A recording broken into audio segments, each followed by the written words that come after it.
Graça e paz, irmãos. Eu convido os irmãos, neste momento, a abrir a palavra de Deus no livro do profeta Daniel, no capítulo 8.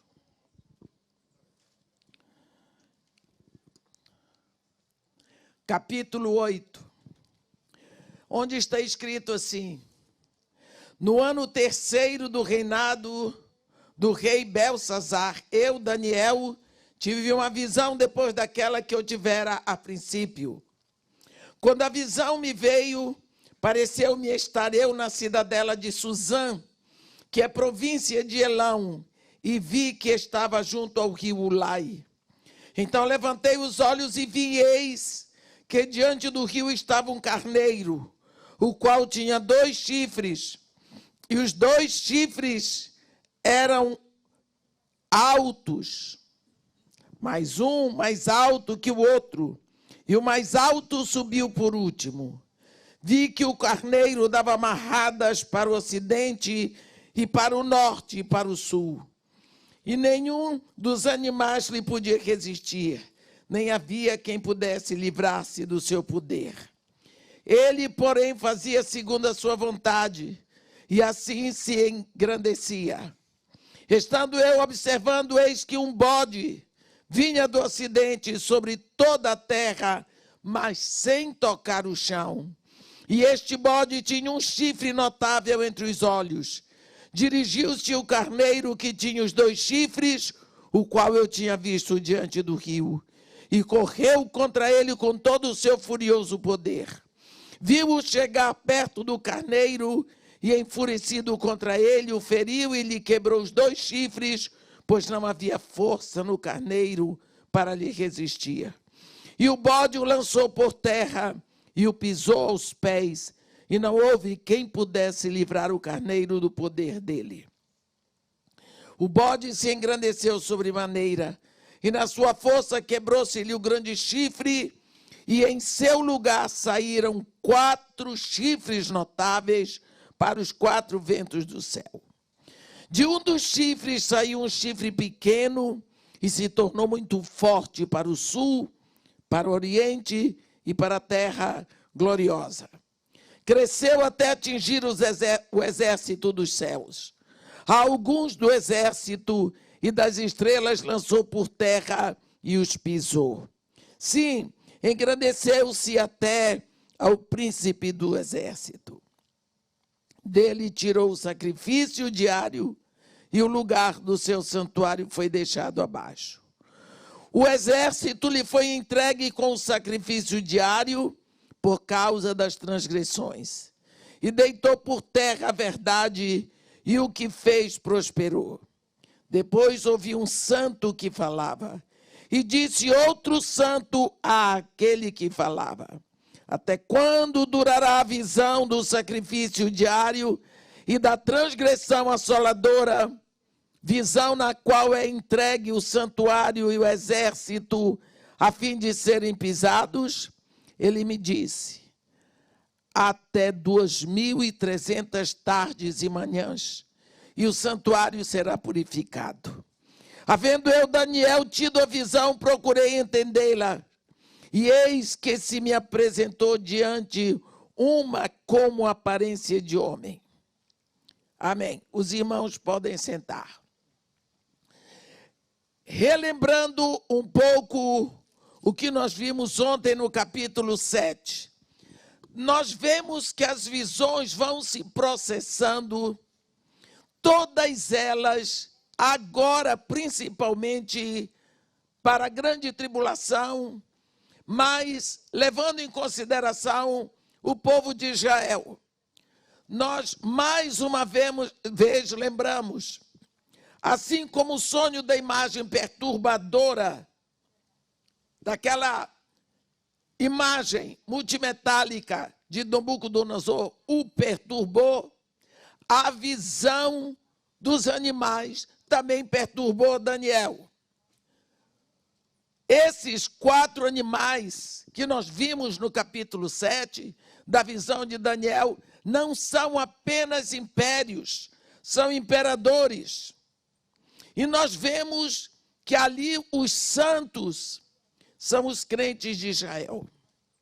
O império do quarto animal, lembramos mais uma vez, será reunido na direção do anticristo, com o poder mundial do anticristo, que vai blasfemar contra Deus, como nós vemos no capítulo 13 de Apocalipse.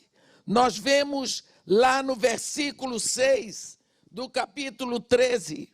E abriu a boca em blasfêmias contra Deus, para lhe difamar o nome e difamar o tabernáculo, a saber, os que habitam no céu. Foi-lhe dado também que pelejasse contra os santos e os vencesse. Deu-se-lhe ainda autoridade sobre cada tribo, povo, língua e nação. E adorá-lo-ão todos os que habitam sobre a terra, aqueles cujo nome não está escrito no livro da vida do Cordeiro, que foi morto desde a fundação do mundo. Então nós vemos que as coisas vão agora entrando do Apocalipse de Daniel para o Apocalipse de João. Os povos hoje estão clamando por uma liderança mundial forte. Liderança mundial forte. Nós não temos estadistas, mas com certeza esse grande estadista não virá da China, meus irmãos. Não, esse estadista falará de paz, falará de prosperidade e falará de fartura. Como nós vemos os homens desde toda a sua história no pecado, falando de paz. Que coisa mais ridícula é eu estar batendo e cortando uma pessoa e dizendo para ela sorria e me ame. É a mesma busca de paz de todos os homens. Fazemos guerra. E quando não estamos em guerra, nós estamos nos preparando para a guerra. Ora, as nações têm fábricas de armamento bélico para quê? Fazemos conchavos para vender armamentos bélicos. Temos que criar guerra para que aquilo seja vendido.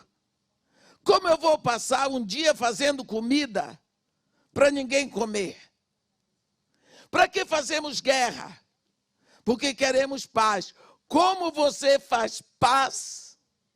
Derramando sangue inocente, deixando mulheres viúvas, crianças órfãs, lares destruídos, cidades arruinadas. Será que isso é paz? Quando Jesus fala de paz, ele diz: deixo-vos a paz, a minha paz vos dou, não vou lá dou como a dá o mundo. A paz que Jesus Cristo veio trazer, ele derramou o próprio sangue. Esse é o preço da paz. Para que haja paz entre nós e Deus. E se há essa paz entre nós e Deus, que é essa paz vertical, deve haver a paz horizontal. Que é a paz entre nós, entre os homens, e principalmente na igreja, entre os irmãos. Uma das coisas que tem me agitado o coração nesses últimos anos é como nós guerreamos dentro da igreja. Guerreamos por poder. Guerreamos por coisinhas pequenas. E nós somos filhos da paz. Que paz é essa se não tem paz entre nós? Guerreamos dentro de casa, guerreamos dentro da nossa igreja, da nossa congregação, guerreamos com os de fora e com os de dentro. Onde está essa paz que excede todo entendimento? Paz é o grande assunto da relação Deus com os homens. Ele pagou um preço tão alto para que houvesse paz. E nós ainda estamos, em vez de recebermos essa paz, nós estamos guerreando. Estamos guerreando. Os povos clamam hoje por uma liderança mundial, porque o mundo está achatado. Não há líder. Não há estadista, não há um exemplo, não há um homem para admirarmos. Não é? Então, olha, o pequeno chifre vai destruir os 3 outros chifres e vai dominar o homem, o mundo. Ele é o homem do pecado. E vai dominar por 7 anos. Esse pequeno chifre vai mudar os tempos, vai mudar as leis e vai reinar os 3 últimos anos da grande tribulação. Eu vou dizer para vocês uma coisa e vou mostrar onde está escrito, porque eu disse que agora em diante é Apocalipse de João com Apocalipse de Daniel. Apocalipse 11, 2 e 3. Está escrito: mas deixe a parte do átrio exterior do santuário e não amessas, porque foi ele dado aos gentios. Estes por 42 meses calcarão aos pés a cidade santa. Aqui no capítulo 12, versículo 6, nós vemos a mulher, que é a igreja que ficou, fugiu para o deserto, onde lhe havia Deus preparado lugar para que nela a sustentasse durante 1260 dias.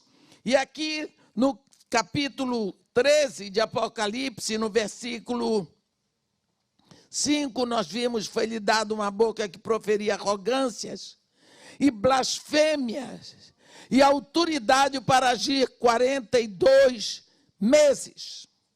Nós estamos vendo cada vez mais o que está escrito e o que foi mostrado para Daniel ser mostrado de novo no Novo Testamento para João.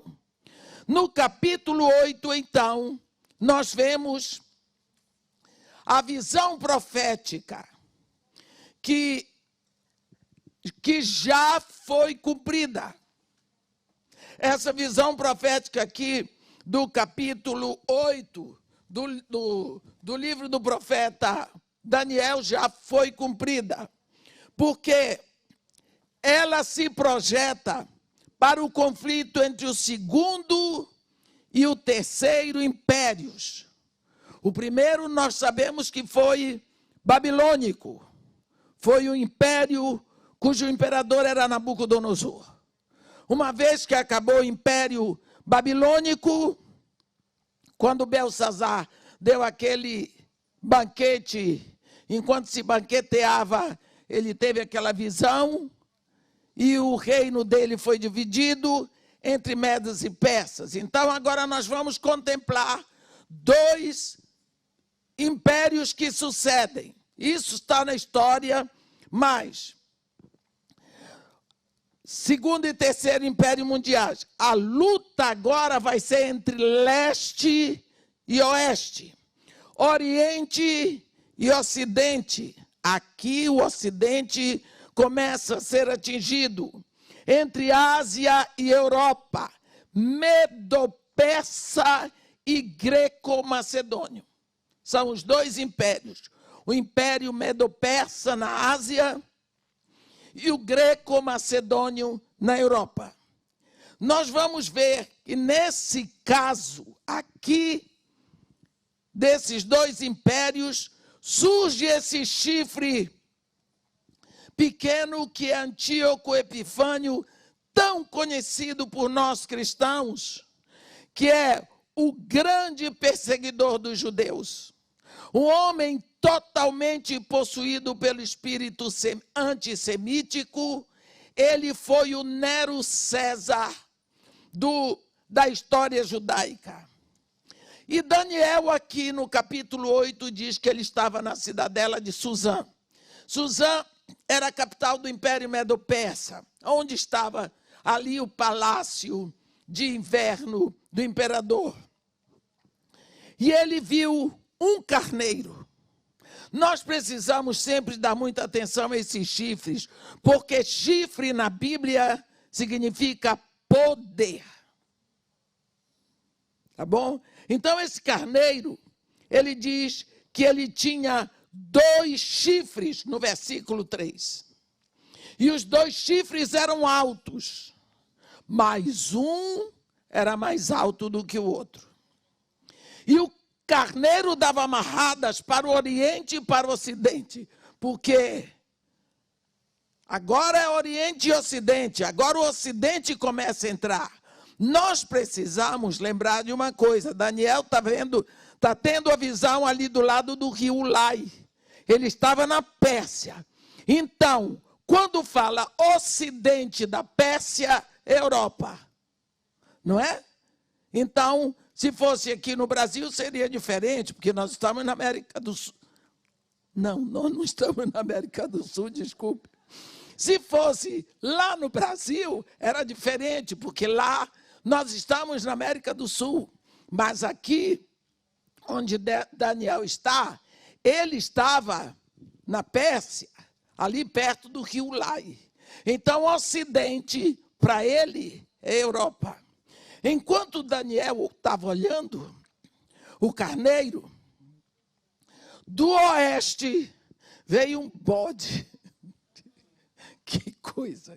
Desculpa, eu fico impressionada como que Deus bota para o Ocidente um bode. Bode para nós é sempre uma coisa tão mal cheirosa, mas tudo bem. Do oeste veio um bode com chifre dominante. Grécia.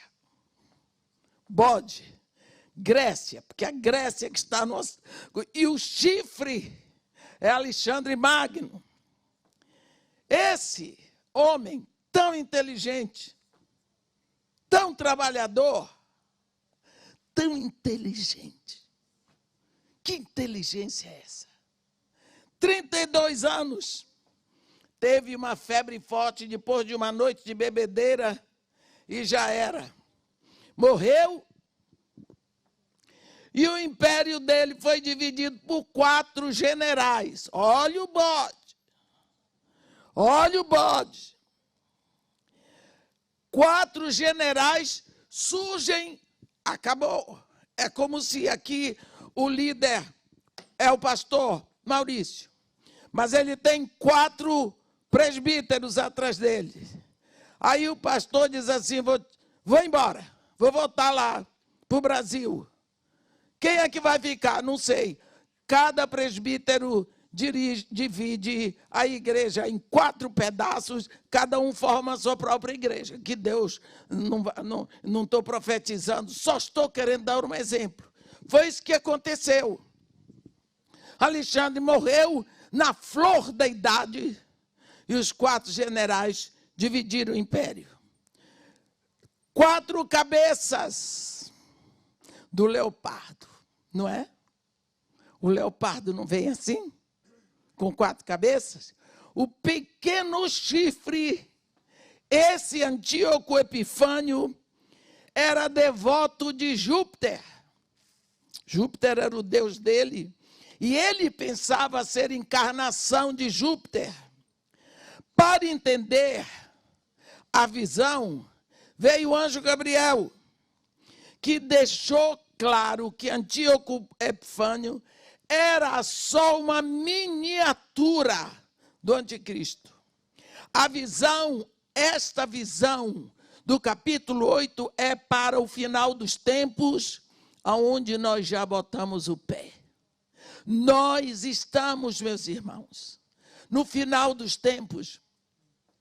Eu pareço uma gralha velha gritando, desde toda a pandemia, gritando, pedindo à igreja que ore, desculpa, para que venha sobre nós espírito de arrependimento. arrependimento. Porque nós estamos na desembocadura. E a palavra que veio quantas vezes? Eu acordei, eu estava com Covid, mas eu não estava delirando. Eu tive Covid 2 vezes no ano só. E o versículo para pregar, eu ia às vezes 3 horas da manhã fazer live. Acorda tu que dormes, levanta-te dentre os mortos, e Cristo te iluminará. E eu ouvia, prega, espírito de arrependimento, prega, sem arrependimento, não há cancelamento de pecados.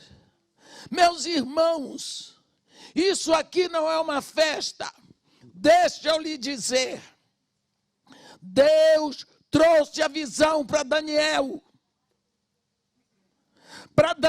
escrever como seria para o seu povo. Nós vamos ver isso bem no capítulo 10, no versículo 14. Deus trouxe para João a visão para a igreja dos últimos tempos. Então, a visão para Daniel é consoladora para o povo judeu. Como diz o profeta Isaías, consolai o meu povo, porque eles vão ter que esperar até depois da grande tribulação. O povo judeu que não vier para Jesus Cristo vai seguramente encontrar com Jesus depois da grande tribulação. Essa visão de Apocalipse é para a igreja. E nós estamos na fechadura ou no fechamento do período da igreja aqui na terra. O período da igreja de Jesus Cristo. Aqueles que estão em Cristo, o remanescente, é desde o dia de Pentecostes, onde o Espírito Santo veio, até o dia ou noite que houver o arrebatamento. Nós estamos entrando já. Vamos acordar, porque nós estamos muito confortáveis. Entrou um espírito satânico na igreja, que só se prega sobre bem-estar, conforto, enriquecimento, nariz empinado. Isso é para atrapalhar a visão espiritual de que Deus não manda sofrimento, mas Ele permite o sofrimento, para que nós sejamos preparados para fortalecer os nossos músculos espirituais. A oração de Daniel, no capítulo 9, é quando nós vamos nos aproximando, você vai ver, no primeiro ano de Dário, filho de Assuero, da linhagem dos Medos, o qual foi constituído rei sobre o reino dos caldeus.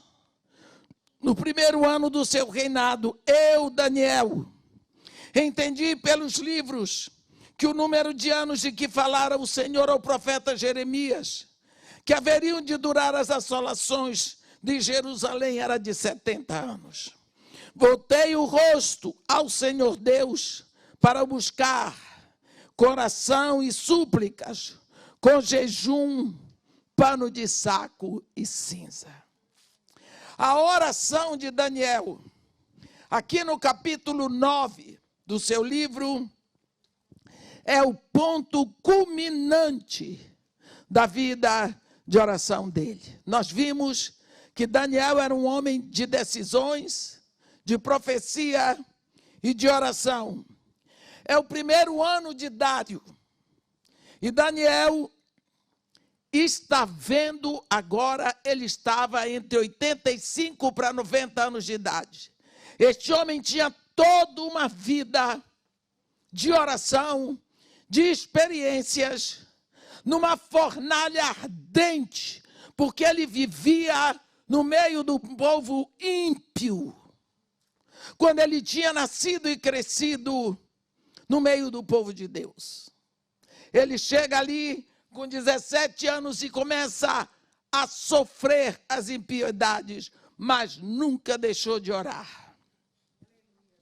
Ele está vendo agora um novo império que começa.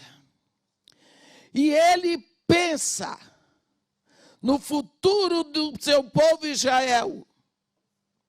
E quando você começa a se preocupar com alguma coisa, você que teme a Deus, e você não encontra explicação, você vai procurar a Bíblia. Porque Deus não deixou a palavra para ficar como qualquer romance.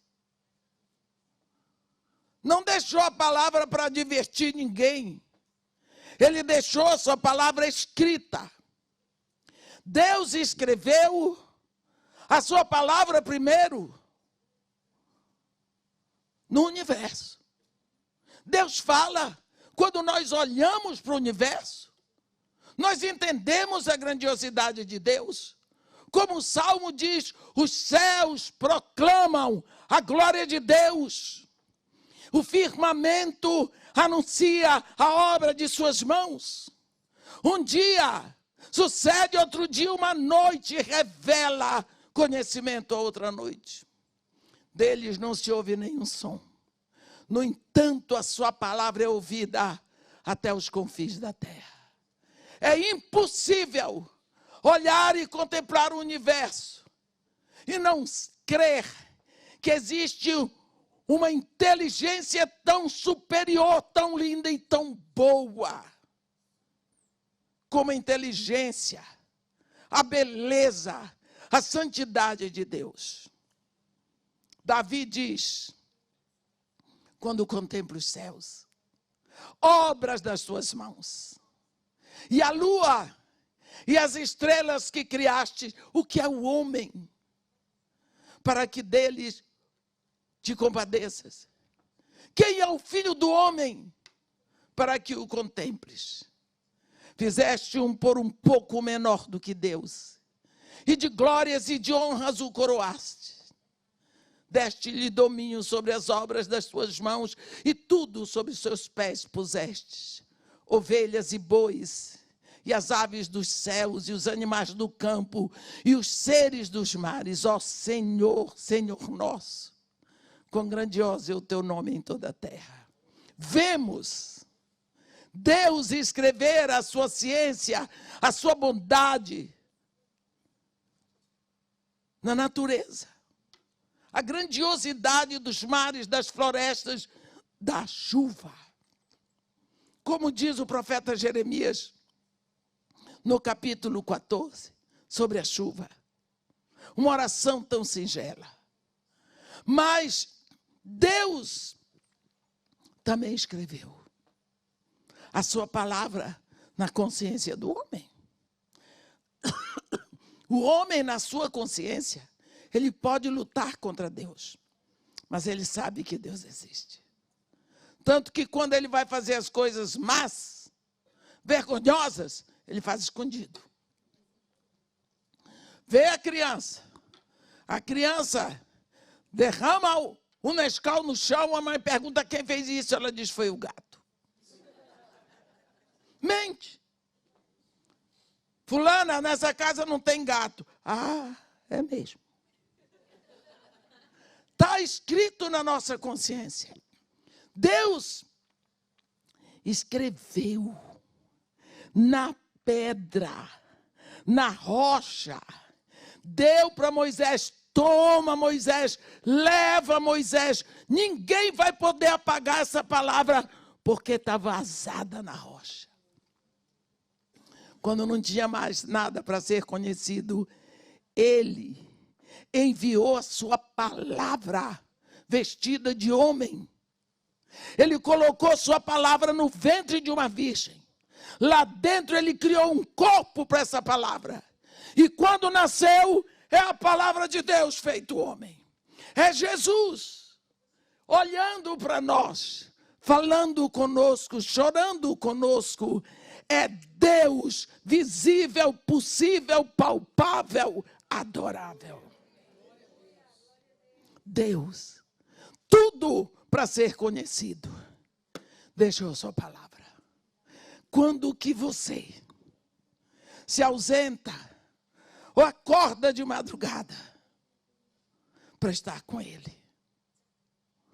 Quando você sacrifica 30 minutos do seu sono para falar com Ele? Quando orardes, dizei, Pai, Pai. Porque você não se aninha no colo dele de madrugada, abraça o travesseiro e diga, Pai. Busca na sua palavra um versículo, entra ali, meus irmãos, esta palavra ficou para nós. Quanto tempo você passa sem comer um capítulo? Daniel, entre seus 80 e 90 anos, ele estava preocupado. Ele já tinha vivido todo o império de Nabucodonosor. Ele viu os horrores. Ele sabia o que era o imperador ímpio, louco, doente mental, como Nabucodonosor. E ele viu aquilo se desfazer.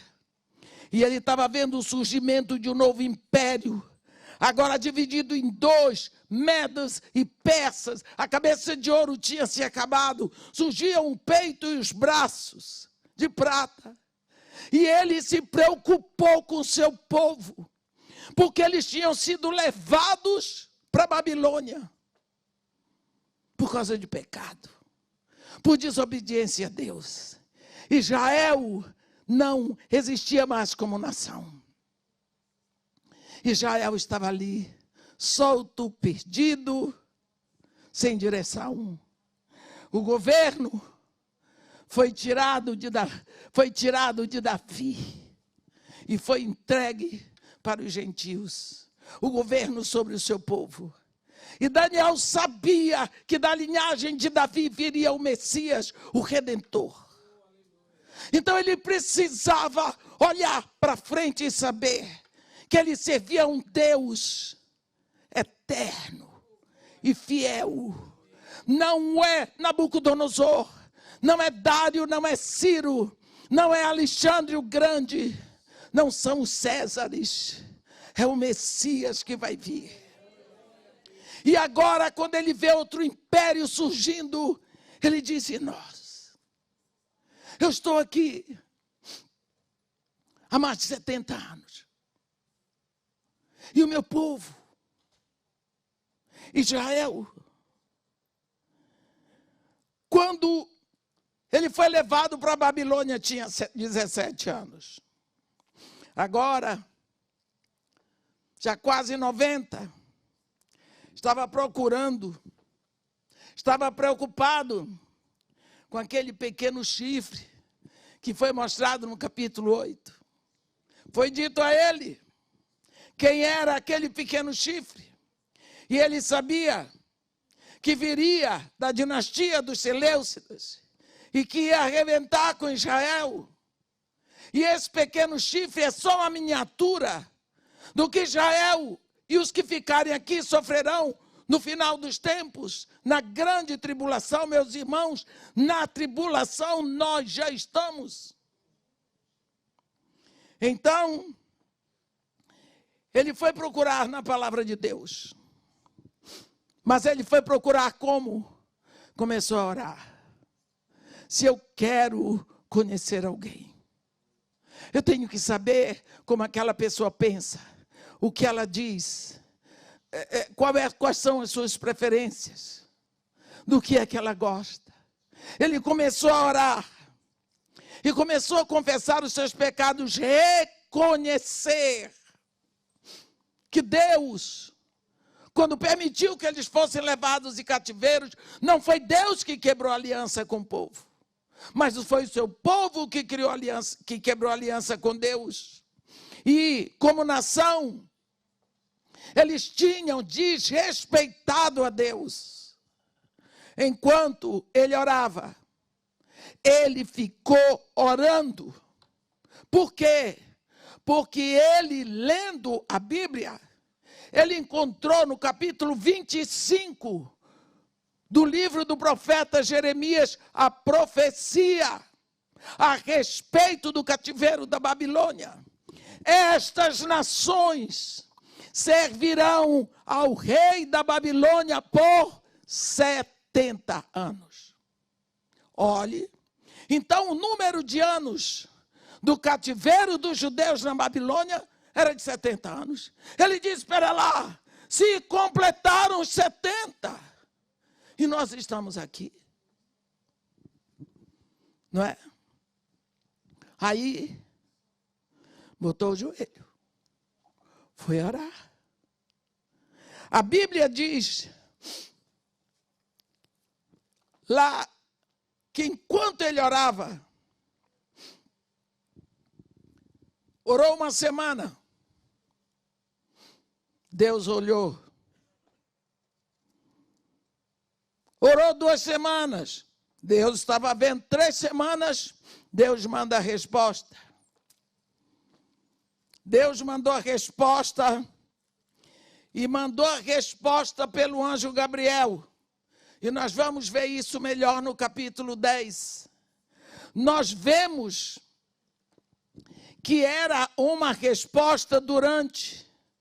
Ele diz que era um anjo com aparência humana. Esse anjo veio exatamente na hora do sacrifício vespertino, mais ou menos 3 horas da tarde. Quando a Bíblia fala de 70 anos, também fala de 70 semanas. Eu quero que você me diga o que significa semana. Acho que italiano é settimana. Semana significa 7. 7. Então, 70 semanas são 70 vezes 7. Então, 70 semanas podem não ter 70 semanas de 7 dias. Podem ser 70 semanas de anos ou de qualquer um outro período. Então, nós vamos ver que 70 setes ou 70 semanas, porque Jeremias viu a penalidade no livro de Jeremias, 70 anos, pela violação de quê? De 70 sabáticos, de 70 anos sabáticos. Então, seria 490 anos. Isso significa que 70 semanas ou 70 setes correspondem aqui a 2 questões. Primeiro, o reino de Israel é o que o anjo diz para ele. Ainda vai demorar. Durante todo o tempo dos gentios. E só termina com a segunda vinda de Cristo, que é quando vem o rei, o descendente, o Messias da linhagem de Davi. Quando se diz 70 anos para o teu povo, que está escrito aqui, o anjo fala para Daniel do povo judeu. São dados 70 anos para o teu povo Israel. São anos sabáticos. No versículo 10, o importante é entender o que está escrito no versículo 14 aqui. Agora vim para fazer-te entender o que há de suceder ao teu povo, Daniel, ao teu povo, nos últimos dias, porque a visão se refere a tempos distantes.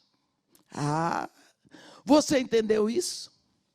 Lá Logo depois que Nabucodonosor morreu, olha, o anjo diz para eles: olha, eu vim para te fazer entender o que vai suceder ao teu povo, Daniel.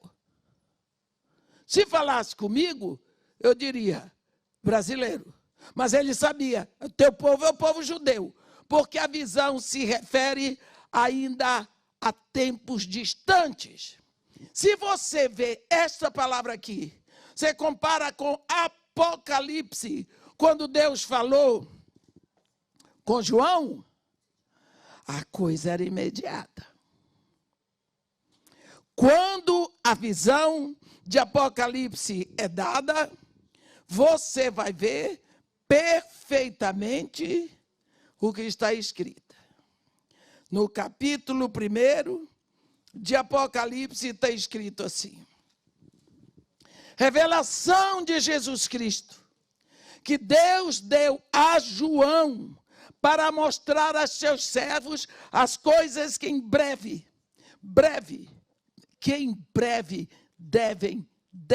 devem acontecer. Hein? Você vê que a visão para Daniel é para o povo judeu, para tempos muito distantes, para o final. Mas, para nós, quando ele dá a palavra para João, ele diz: não, em breve deve acontecer, vai acontecer, não tem como fugir disso, é urgente. São passados 22 séculos. O que você acha? Aonde nós estamos? Na reta final. E quando chega no capítulo 4, a narração diz assim: depois dessas coisas. Ah, que coisas? Ora, no capítulo 3 acabam as 7 igrejas. Qual é a última igreja? Laodiceia. A igreja gorda, balofa, rica, indiferente, em cima do muro. Tem a Bíblia, mas não lê a Bíblia. Diz que é filho de Deus, mas não perdoa ninguém. Vem ao culto, adora. Sai daqui, vai encher a barriga, a Bíblia ficou no carro. É a noiva indiferente. Quem aqui já foi noiva? Levanta a mão. Mas por que vocês fazem assim, no meio pau? Levanta a mão. Isso. Pense como era. Pastor nunca foi noivo. Mas eu disse noiva, não foi? Então deixa eu defender o pastor. O que você acha quando você era noiva? Como era a sua vida com o noivinho, hein? Final de semana, eu ainda me lembro. Dinheiro para o salão estava separado. Era salão. Roupa nova, tudo. O noivo ia chegar sábado de tardinha. Tinha cinema, tinha restaurante. Cala a boca. Uma vontade de ver, de estar com ele, de estar a sós. Como me fazia bem ouvir aquela voz. No telefone. Porque ele trabalhava a semana toda no campo de petróleo. Aquela voz, ai, me deixava respirar o dia todo. Ele deixava bombons, eu era seca que nem um palito, que diferença. Eu guardava os papéis dos bombons porque ele tinha pegado.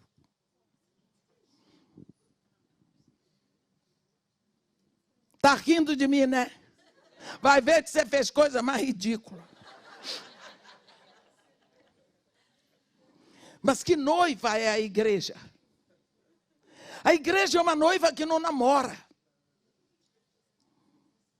É uma noiva esquisita como aquele quarto animal. É uma noiva que não se vê. Porque uma noiva que não tem desejo pelo noivo.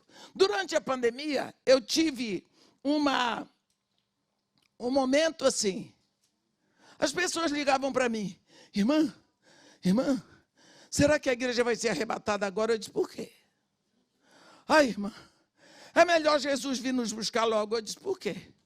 Está tão ruim aqui. Eu disse, você é uma noiva que quer dar o golpe do baú.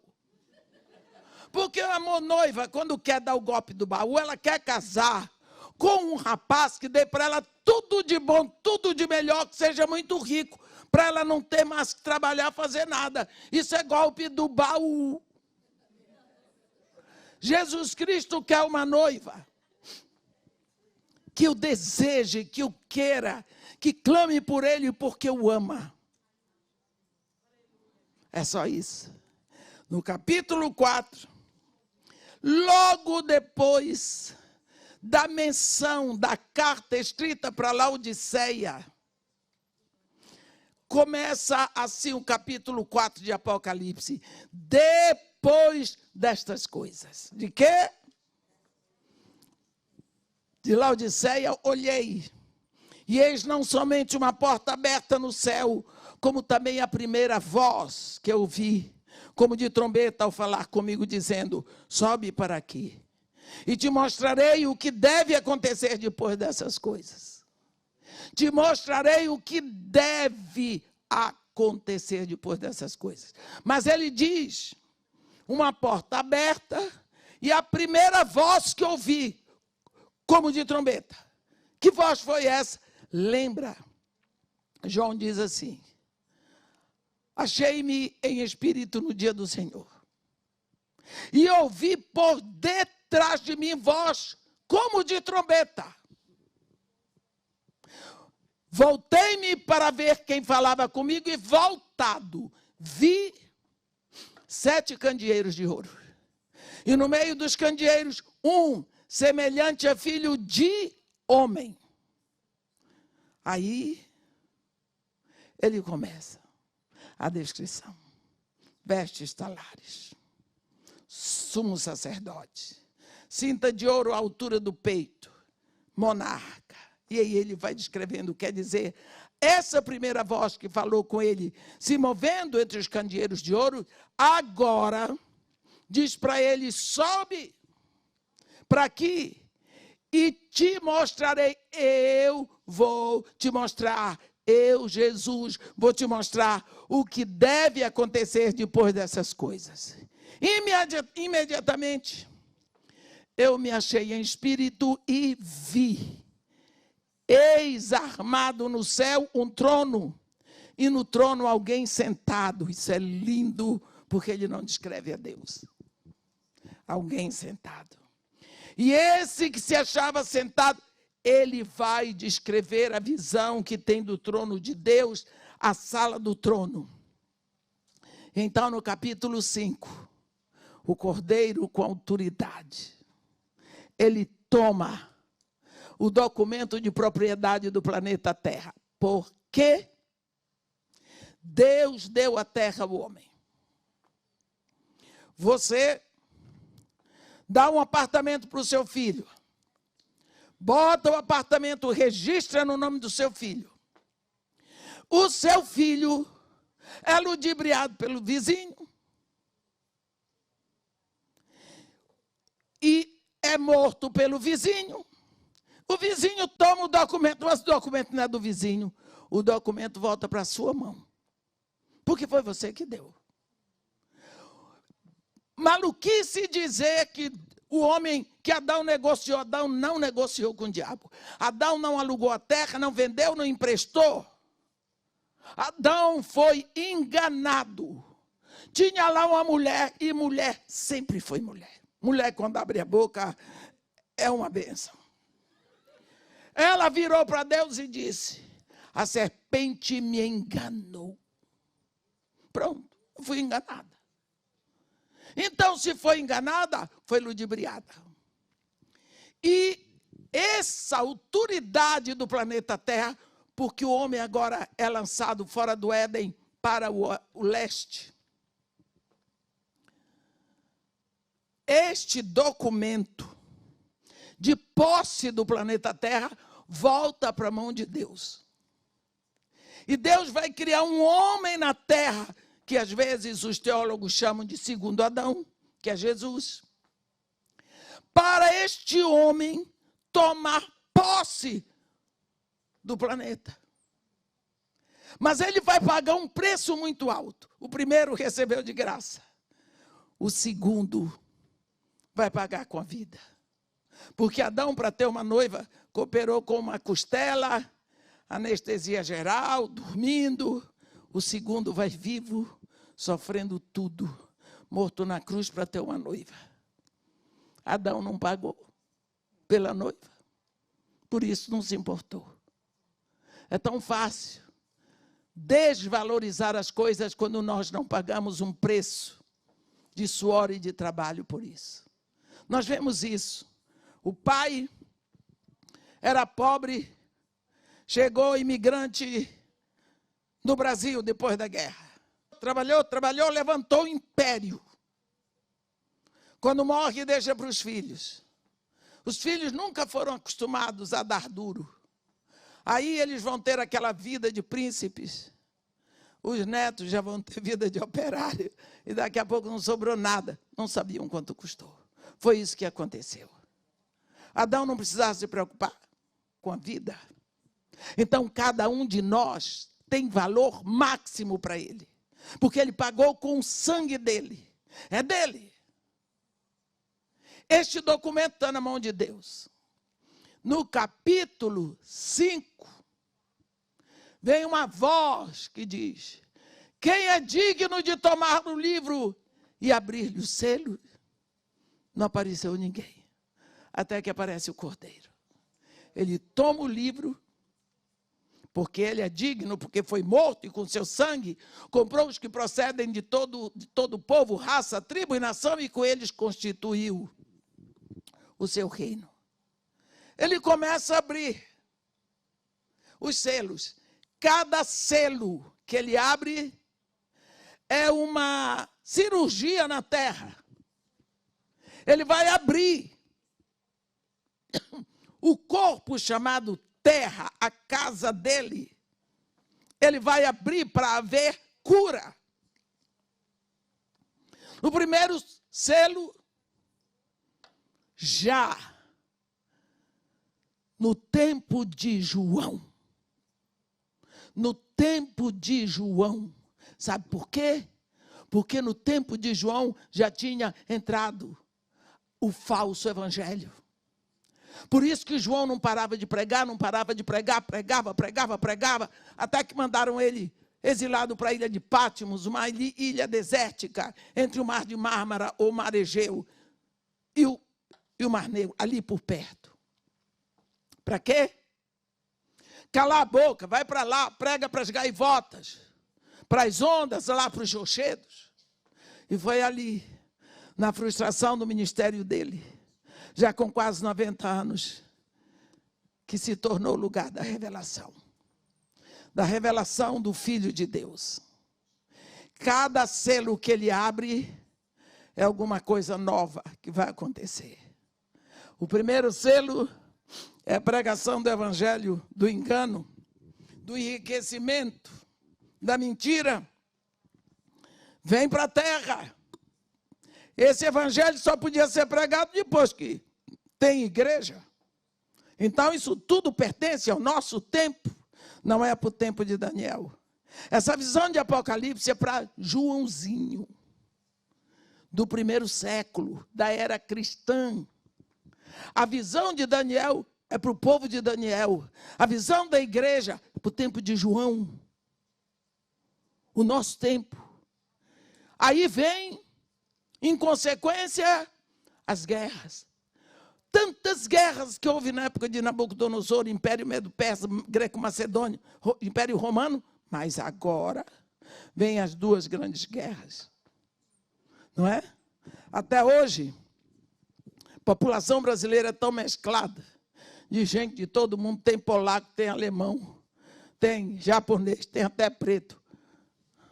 Por quê? Guerras. Guerras. Segundo cavalo, segundo selo. Aí vem, por causa das guerras, qual é que vem? Fome. Fome. Caristia. Lá vem o cavalo da fome, da caristia, da inflação. Uma medida de farinha, né, de trigo por 1 dinar. 2 medidas de cevada por 1 dinar. 1 dinar é o salário de um dia. Você trabalha o dia todo, no final do dia você pensa, quem vai comer, eu ou meu cavalo? Eu compro comida para mim ou para o meu cavalo, que meu cavalo é o meu transporte. Sem ele eu não posso trabalhar, porque as coisas vão ficando tão caras e tão escassas, que às vezes com dinheiro na mão você não pode comprar. Por causa disso, vem a morte. Mas às vezes a gente pensa que a fome é só aquela dor de estômago. As consequências da fome são fome. Quantas moças não recebem os nutrientes necessários durante a gravidez? O filho nasce com debilidade mental. Debilidade nos órgãos, órgãos fracos. Não tem saúde, não tem força, não tem vigor. São crianças agitadas, eu lido com isso o tempo todo. Eu digo para vocês, na presença de Deus, diante de Deus, no púlpito, diante da congregação dos santos, eu me viro para dar a melhor alimentação para minhas crianças. A carne que eu dou é a que eu dava para os meus filhos. O leite, o Nescau, o pão, tudo excelente alimentação. Por quê? Porque eu sei que eles precisam.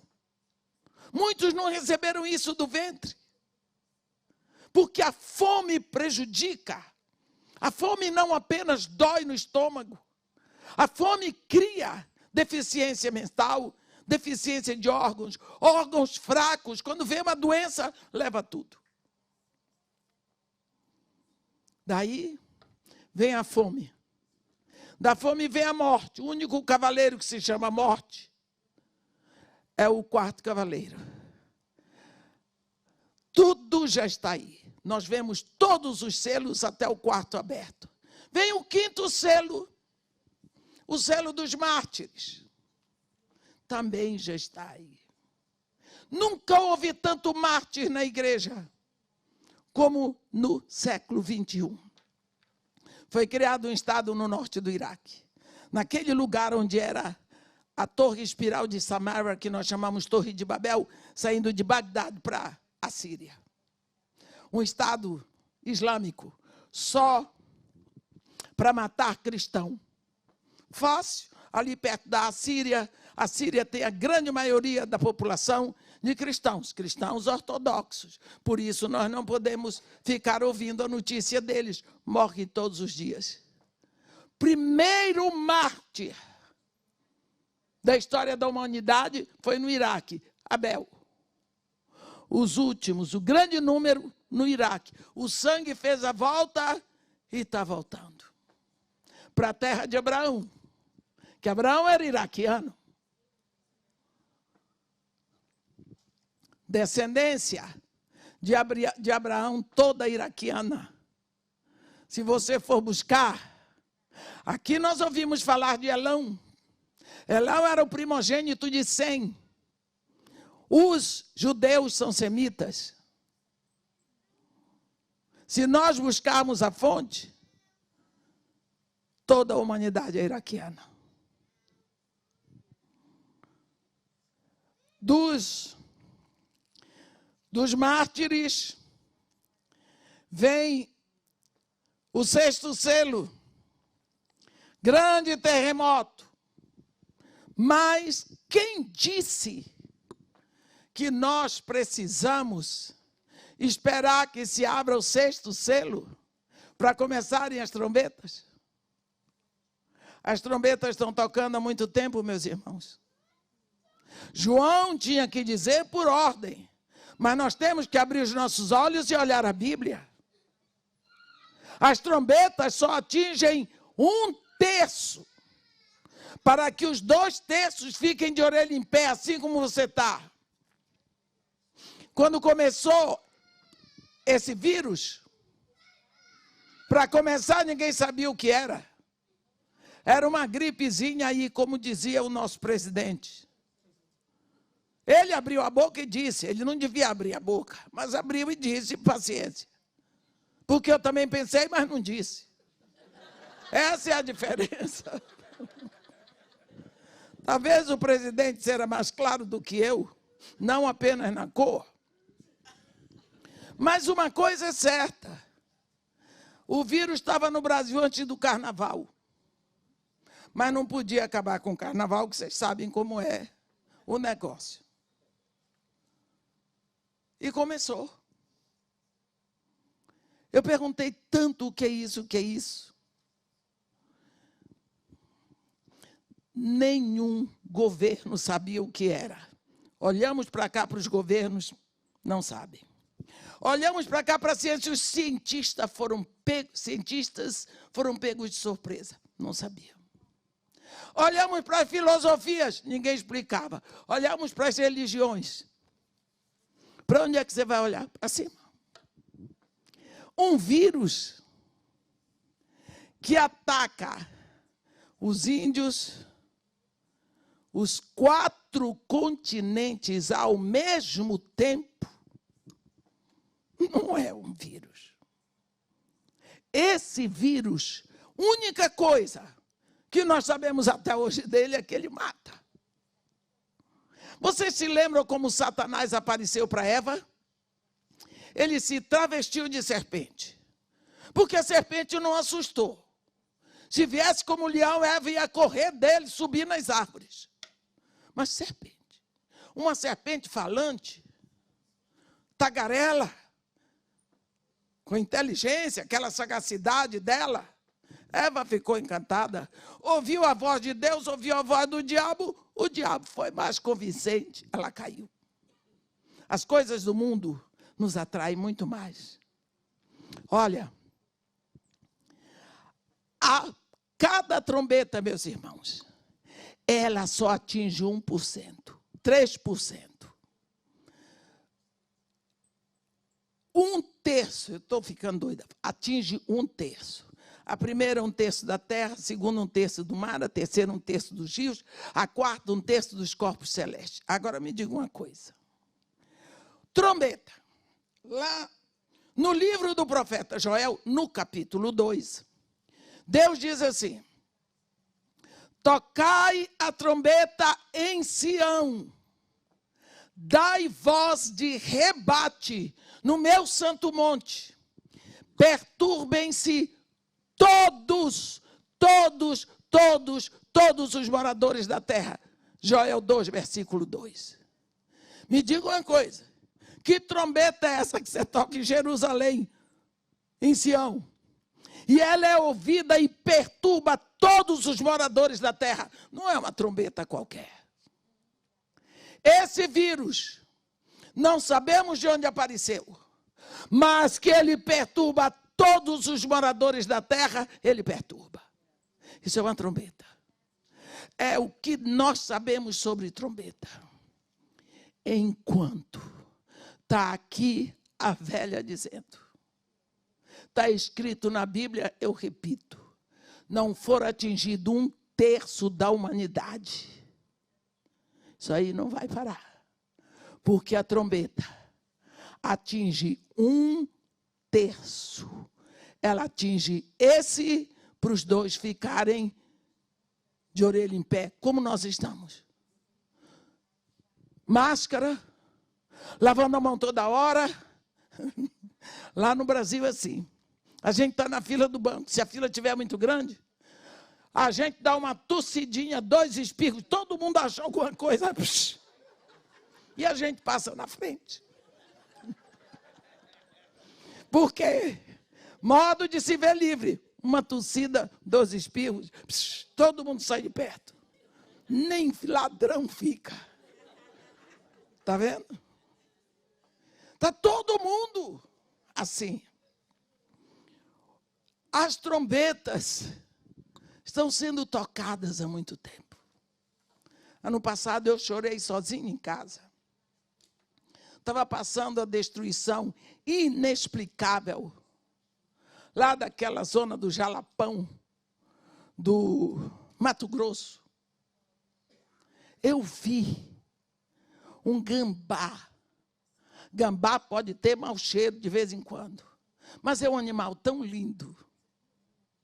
Um gambá correndo com a cauda pegando fogo. Gente, aquilo me deu uma dor tão grande. Saber que a dor daquele animal é resultado do nosso pecado. Porque a Bíblia diz que a natureza uma só geme e sofre angústias por causa do pecado. O pecado faz a natureza gemer, sofrer queimas de florestas, destruição de animais no mar e nos rios, o ar que respiramos, tudo contaminado por causa do pecado. Mas diz também que aqueles que têm as primícias do Espírito gemem e choram. Mas a Bíblia também diz, ali mesmo em Romanos 8, 26, também o Espírito, semelhantemente, nos assiste na nossa fraqueza e geme de dentro de nós. A natureza gemendo, nós gememos e Deus gemendo.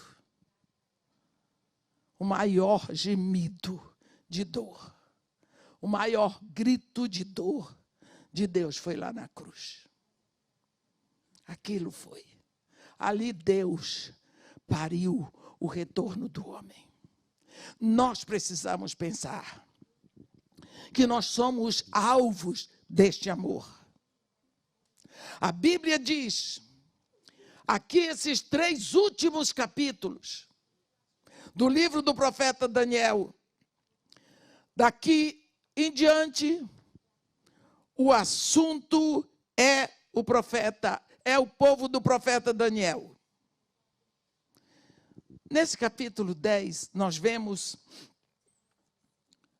o anjo chega para Daniel e diz para ele, olha Daniel, desde o primeiro momento que tu aplicaste o teu coração a orar e a compreender a palavra, foram ouvidas as tuas palavras, no capítulo 10. E por causa das tuas palavras é que eu vim. Ele diz, Daniel, homem muito amado. Daniel era um homem pecador como você e eu. Mas lá no céu, muito amado. Ele orava. Ele procurava ser fiel a Deus em tudo o que ele fazia. Ele começou a orar. À margem do rio, a confessar pecado. Deus mandou resposta pelo anjo. Mas o anjo foi interceptado nas regiões celestiais por seres espirituais do mal. 7 dias, Daniel estava orando, o anjo guerreando. 14 dias, Deus olhou, o anjo guerreando, Daniel continuava orando. Que vergonha nós, né? Fazemos aquela oraçãozinha de 3 minutos de Deus, já ouviu, já era. Deus não é surdo. Deus não precisa disso tudo, Ele está sabendo. 21 dias, Daniel orando. Não saiu do lugar da oração. E o anjo guerreando. Deus disse, Miguel vai lá. Miguel foi lá, acabou, o anjo desceu. E quando o anjo chega para Daniel, ele diz, Daniel, muito, muito, muito amado. Desde o primeiro dia em que aplicaste o coração a compreender e a humilhar-te perante o teu Deus, foram ouvidas as tuas palavras e por causa das tuas palavras eu vim. Está vendo? Mas o príncipe do reino da Pérsia me resistiu por 21 dias, versículo 13 do capítulo 10, meus irmãos. Porém, Miguel, um dos primeiros príncipes, veio para ajudar-me e eu obtive vitória sobre os reis da Pérsia. Então você vê aqui este império do mal cercando as regiões celestiais. Paulo nos ensina em Efésios 6 sobre principados, potestades, dominadores do mundo tenebroso, forças espirituais do mal nas regiões celestes. O que, quando chega aqui, depois, ele vai dizer, olha Daniel, no versículo 21. No versículo 20, sabes porque eu vim a ti, eu tornarei a pelejar contra o príncipe dos persas, e saindo eu, eis que virá o príncipe da Grécia, das regiões espirituais. Isso nos leva a pensar que sobre cada nação existe um principado satânico. Principados que têm suas potestades, que são exércitos ou poderes. Cada exército tem seus governadores ou dominadores do mundo tenebroso das trevas. E cada governador tem suas forças espirituais do mal. Tudo nas regiões celestes. Está lá. Príncipes do mal sobre cada nação. Eu me lembro de uma vez que nós estávamos estudando sobre batalha espiritual e eu estava lá em Olinda. Eu vou dizer os nomes porque eu posso estar sendo ouvida pela pastora de lá, onde eu estava. Eu estava trabalhando na paróquia Emmanuel com o pastor Ian Meldrum e a esposa dele, Simeia Meldrum, que hoje está na dirigência da Visão Mundial. E eu, naquela época, era bem mais imatura do que eu sou hoje.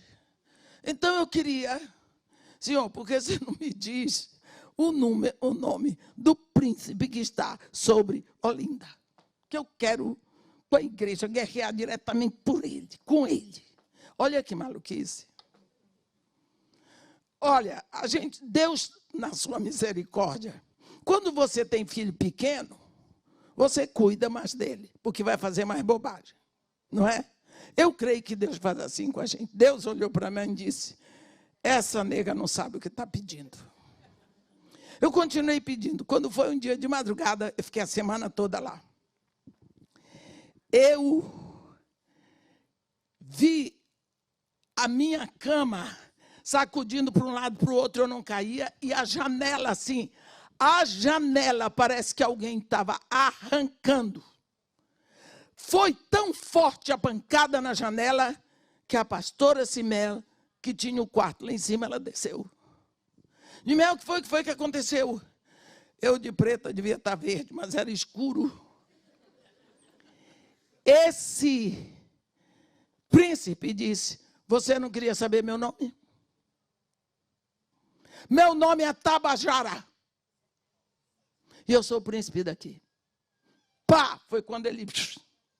Bem, vocês podem imaginar. O coração querendo sair do corpo, a perna tremia. E a minha valentia foi embora. Entende? Eu disse para ela... O nome dele é Tabajara. Ela começou a chorar. É de meia.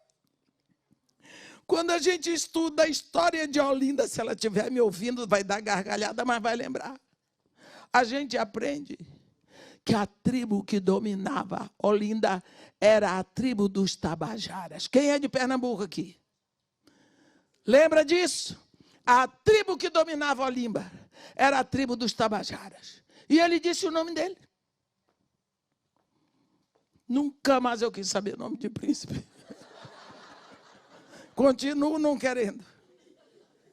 É horrível, eu fico com pena de Daniel. Eu fico com pena de Daniel, ele diz que tem horas que faltou força. Ele não pôde levantar. Gente, é horrível uma visão espiritual assim. É horrível. Porque assusta nós, humanos, não estamos preparados para isso. Cada país tem o seu príncipe do mal. Satanás é do mal, mas ele é uma inteligência maligna, sagaz e é organizado. Vocês já viram falar que o crime é organizado? É sim. Nós aqui não somos.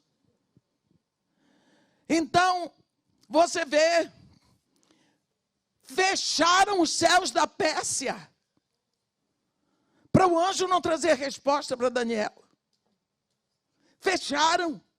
O anjo ficou 7 dias, 14, 21, para trazer resposta. Foi preciso Deus mandar Miguel, que é o único anjo que na Bíblia tem o título de arcanjo. Desceu. Mas quando ele desceu, Daniel estava no lugar da oração.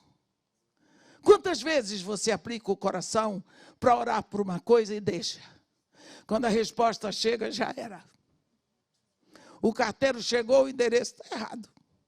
Porque não encontra você no lugar da oração. Pessoas que oram pelo seu lar e desistem.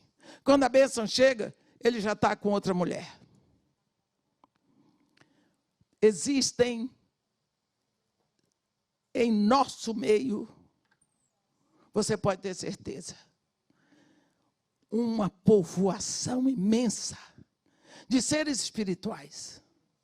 Tem seres espirituais das trevas, mas também tem os anjos de Deus.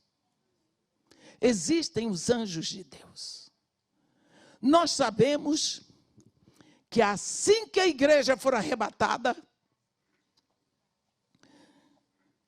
Miguel desce com os exércitos de Jeová Sebaot para expulsar Satanás com seus principados e potestades e dominadores e seres espirituais das regiões celestes. Tem uma peleja no céu, mas os seres espirituais do mal, eles descem, eles saem, eles são derrotados, vêm para a terra. Quem não foi arrebatado vai passar por isso, sabe por quê? Porque a terra vai estar igual ao inferno. Vai ser a morada de toda essa população espiritual do mal. E Miguel vai fazer uma faxina nas regiões celestiais, porque a noiva vai habitar, até que a noiva possa vir para habitar na terra com Jesus. É a nova Jerusalém que vai descer. O que eu quero dizer para vocês, meus irmãos, é que esta batalha, não é? Ela nos introduz no conhecimento de um reino espiritual muito estranho para nós, com principados satânicos, como nós vimos aqui em Efésios 6, mas como nos é ensinado em Daniel 10. Aconteceu no 3º ano de Ciro, e no 1º ano, lembra? O imperador decretou que os judeus podiam retornar à sua terra. Lembra disso? Os judeus que tinham vindo trazidos para a Babilônia, que aconteceu na primeira leva de judeus que veio Daniel, na segunda leva veio Ezequiel, todos esses cativos judeus que vieram, agora tinham liberdade para voltar. Você quer ver isso? No livro de Esdras, depois do almoço, capítulo 1, de 1 a 4. Mas aí eles iriam voltar sob a liderança de Zorobabel. Isso aconteceu antes de Esdras voltar e depois, por último, de Neemias. No tempo de Daniel, lógico, Daniel viu isso tudo. Daniel estava sofrendo, porque ele viu a ordem de Ciro sair. Todo mundo podia voltar, inclusive reconstruir o templo de Deus. Mas muitos judeus que estavam ali não quiseram voltar. Estavam muito bem estabelecidos. Quando eu fui morar no Iraque, Eu tomei um susto, porque eu, quando fui para lá, tinha uma mentalidade assim: árabe odeia judeu, judeu árabe. Que coisa esquisita. Eu vi judeus bem estabelecidos no Iraque, vivendo muito bem, falando árabe, judeu. O motorista que me servia era judeu, cristão, Mr. Salem. Foi ele que me explicou sobre a parábola do joio e do trigo, me mostrando tudo na visão, como era naquela época. Muitos judeus, meus irmãos. Ciro deu a ordem, pode ir, vão. Foi com Zorobabel, foi com Esdras, foi com Neemias. Ele, não, estou bem aqui, vou ficar. Uns, logicamente, já tinham nascido ali. Eram judeus nascidos na Babilônia. Eram judeus nascidos na Pérsia. Não queriam ficar. Daniel começou a se preocupar. Que isso? O povo está satisfeito com o cativeiro? Está satisfeito de morar fora da pátria? Perdeu suas raízes? Não ama mais sua terra? Daqui a pouco eles perdem a visão do seu Deus e a esperança do reino. A esperança do Messias, porque eles começam a se conformar, a tomar a forma gentílica. E aí, cadê a esperança do Messias para esse povo? Perdem a esperança. Está vendo? Foi por isso que Daniel se botou a orar, pedindo a Deus, e Deus, então, manda a visão da resposta para Daniel, que o anjo veio trazer. Capítulo 10 e 11, aliás, desculpa, do capítulo 10 a 12 é a mesma visão, a mesma explicação, mas o capítulo 11 é a continuação do capítulo 10, que é concernente ao povo de Israel. As duas nações mais envolvidas aqui são Grécia e Pérsia, no período intertestamentário, onde aparece o famoso Antíoco Epifânio, um tipo de anticristo do futuro, da família dos Seleucidas, perseguidor dos judeus, pior do que qualquer faraó, pior do que Hitler, pior do que Haman, pior do que a Rússia de hoje. Tudo estava no futuro quando o livro de Daniel foi escrito. Parte dessa profecia está cumprida, e quem fala aqui no capítulo 7 é o anjo Gabriel. No capítulo 10 é o anjo Gabriel. Quando o anjo falou, ele sabia que Daniel não ia ver aquilo cumprido, que Daniel ia morrer, mas disse tudo para o conforto e o encorajamento daquele homem. Assim como Deus fala para João, para conforto e encorajamento da igreja de hoje.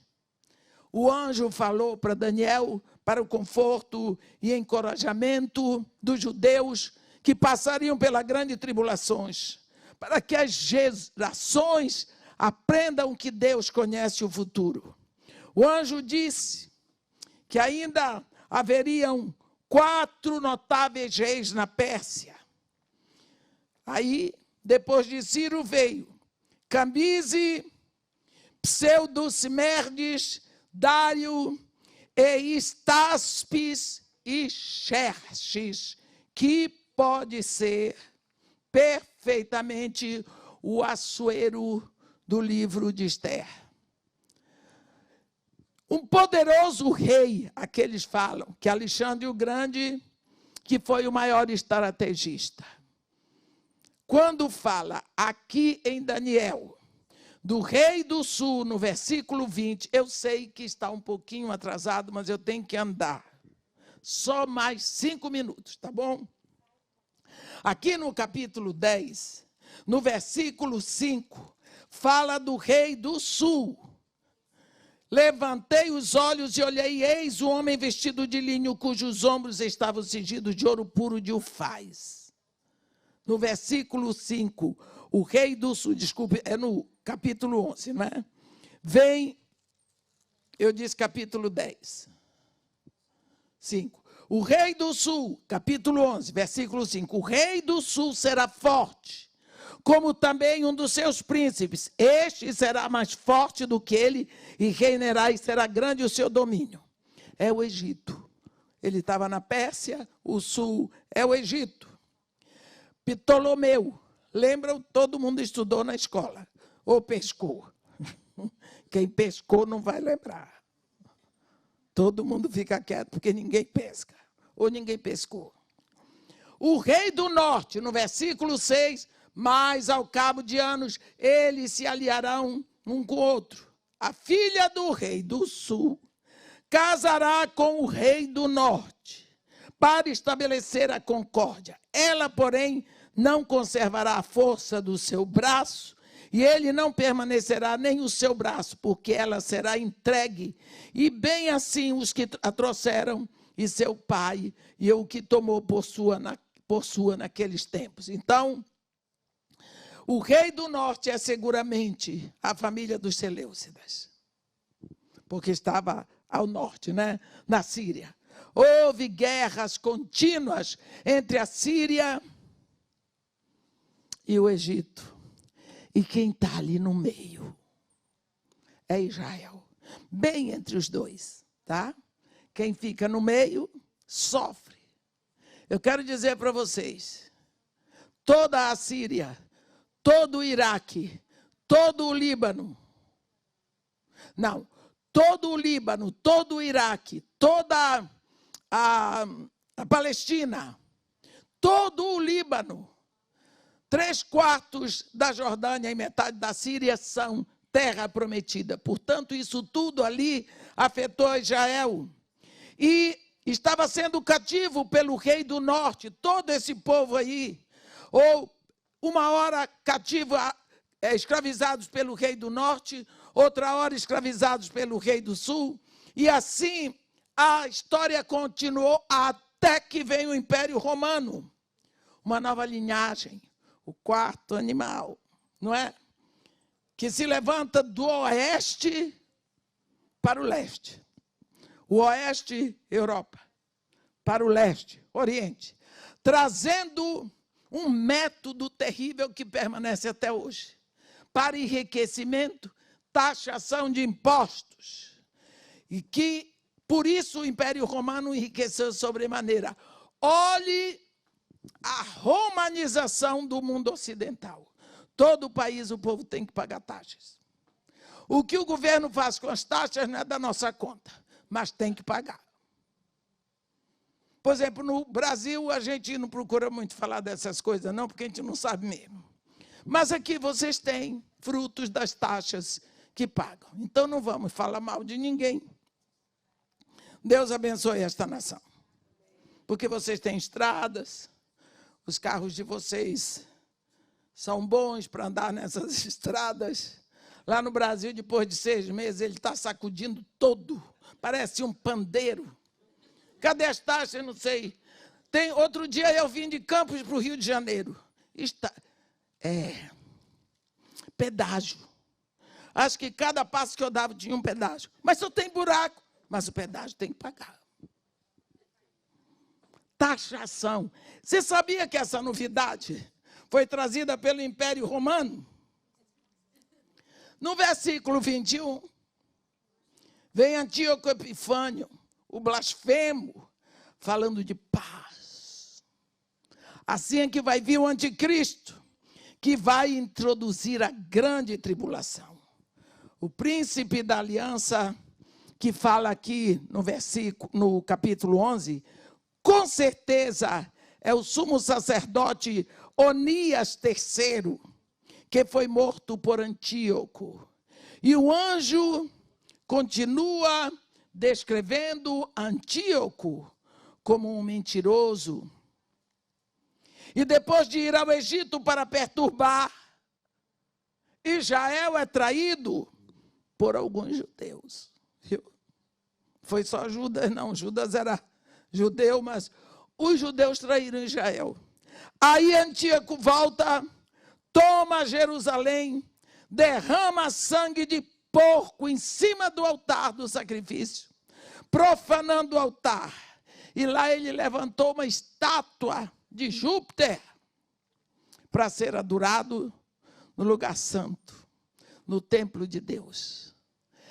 Vou dizer uma coisa para vocês. Antíoco Epifânio, que é uma miniatura do anticristo, ele levantou uma estátua de Júpiter. Mas o anticristo vai levantar estátua dele para ser adorado. Ah, vai. Vai, sim. Aí se levantam os macabeus, não é? No versículo 36. Daqui para frente do capítulo 11, é a descrição da grande tribulação.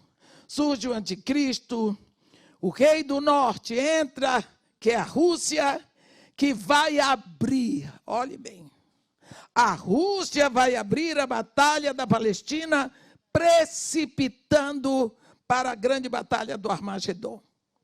E no versículo 45, o anticristo estabelecerá o seu reinado, o seu trono ali, entre o Mediterrâneo e Jerusalém. Quando ele estiver bem entronizado, lembra da visão de Nabucodonosor, que aquela estátua, ouro, prata, bronze, ferro, com pés, parte ferro, parte barro, vem uma pedra cortada sem auxílio de mãos de homem, derruba a estátua, pulveriza tudo. É aí que vem Jesus. Quando o anticristo estiver soberanamente sobre o mar Mediterrâneo, Jesus vem e não sobra tempo nem para ele pensar. Arrebentou, chegou Jesus. Amém. Hoje à noite faremos o capítulo 12. Deus abençoe vocês. Obrigada por terem ficado mais um pouco. Mas eu queria pedir a vocês uma coisa. O objetivo desse estudo, meus irmãos, é para vocês verem como Deus se preocupa conosco. No Antigo Testamento, ele dá uma visão, falando tudo que ia acontecer. Nós vimos tudo isso acontecer. Se você vai para a faculdade estudar história, você vai aprender isso tudo que está escrito aqui na Bíblia que eu falei. Você vai ver sobre esses impérios, esses imperadores, aonde ficava, o que vinha do leste, o que vinha do oeste, o que vinha do norte. Todas as conquistas de Ptolomeu do Egito, que era o quarto chifre. Por que será que Deus falou isso com antecedência? Porque ele queria que hoje nós olhássemos para trás e dizemos, Deus sabe do que vai acontecer no futuro. Isso fica bem claro. Deus sabe o que vai acontecer no futuro.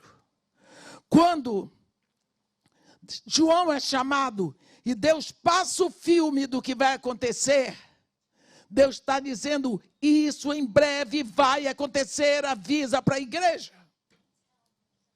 Isso vai acontecer, não há quem possa impedir. Então, o que nós precisamos fazer? Entrar no reino, espiritualmente, cabeça, tronco e membros. Afincarmos o nosso coração na oração, na petição, meus irmãos. No jejum, quantas vezes? Nós precisamos pedir a Deus espírito de arrependimento, para que nós possamos levar vidas agradáveis a Deus. Proclamar o reino de Jesus Cristo. Anunciar a paz, buscar vida santa. Nós precisamos reconsiderar como está a nossa vida e não esperar que Deus venha fazer mais do que já está feita. Levar em consideração que esses impérios já passaram e Deus disse que ia passar. E Deus disse quando seriam os imperadores, está escrito na história. Então tudo o que está escrito em Apocalipse é para nós.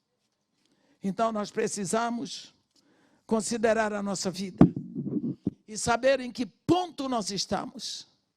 E quanto tempo nós estamos perdendo, esperando que aconteça o quê? É para qualquer minuto. Quando disse que era muito em breve, foi no 1º século. Estamos 21 séculos adiante. Amém. Que Deus nos abençoe e nos guarde. Que faça resplandecer seu rosto sobre nós. E tenha misericórdia de todos nós. Amém.